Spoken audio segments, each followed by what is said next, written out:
ये ब्लॉग जो अगला आप सुनेंगे ये विशेषकर योग दिवस के लिए समर्पित था। शुभकामनाएं थीं आप सभी को।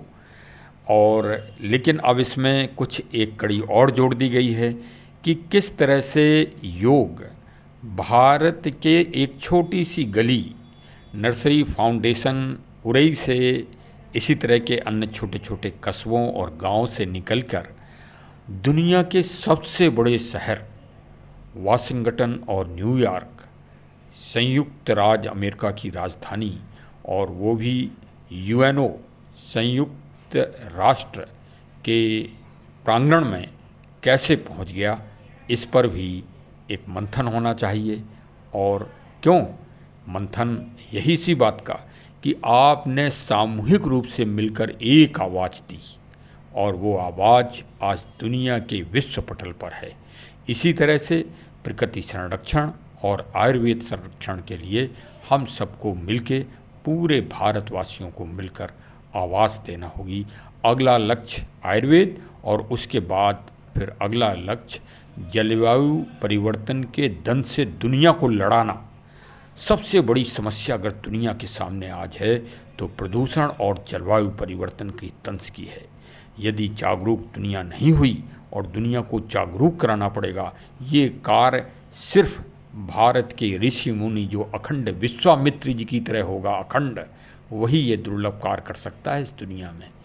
बकाया आप किसी से अपेक्षा कर लो, वो संभव नहीं है, क्योंकि इसमें तप बल लगता है, इसमें योग बल लगता है और इसमें सारे जितने भी बल हैं, शक्ति बल, मंत्र बल, सब लगता है, वही कर पाएगा।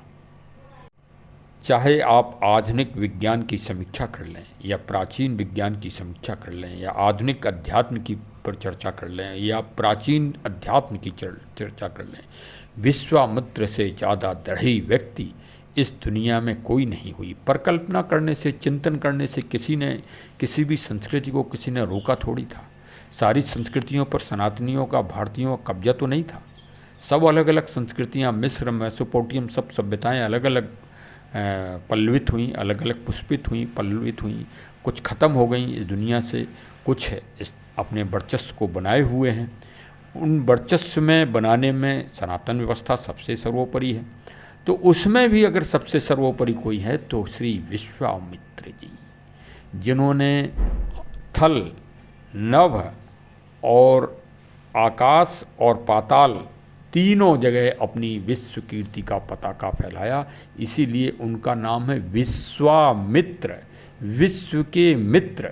उनके जो कार्य किए गए हैं वो वास्तव में दुनिया के लिए आज भी अद्वितीय हैं और वो सही रूप में विश्वामित्र हैं और विश्वामित्र के प्रतिरूपक हैं आज के आधुनिक काल में भारतीय। अब भारतीय में तो 140 करोड़ भारतीय मौजूद ही हैं और भाई जो प्रमुख तो भाई राष्ट्रपति और प्रधानमंत्री जी होते ही हैं वर्तमान में आज की तारीख में। तो उनका तो भाई प्रचुर महत्व चल ही रहा है दुनिया में, वर्चस्व। कुछ फोटोग्राफ भी सब देख लीजिए, एक साधारण गली से निकल के और वाशिंगटन और संयुक्त राष्ट्र संघ के मुख्यालय तक के फोटोग्राफ भी देखिए और आनंद लीजिए और दो आवाज़ों के लिए आज से ही तैयार हो जाइए। ये समझ लीजिए कि हमारे चैनल ने इस अभियान की शुरुआत काफ़ी पहले कर दी है। अब इसको एक दो शब्द हैं वेद वाक्य, चरे वेति, और दूसरा शब्द है नेति नेति, मतलब अभी हम संतुष्ट नहीं हैं।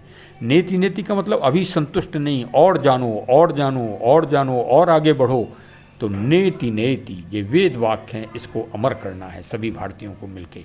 चलिए साहब, हमारे चैनल से अवश्य जुड़े रहें। बहुत बहुत धन्यवाद। जय हिंद, जय हिंद। योग दिवस पर सबको शुभकामनाएं।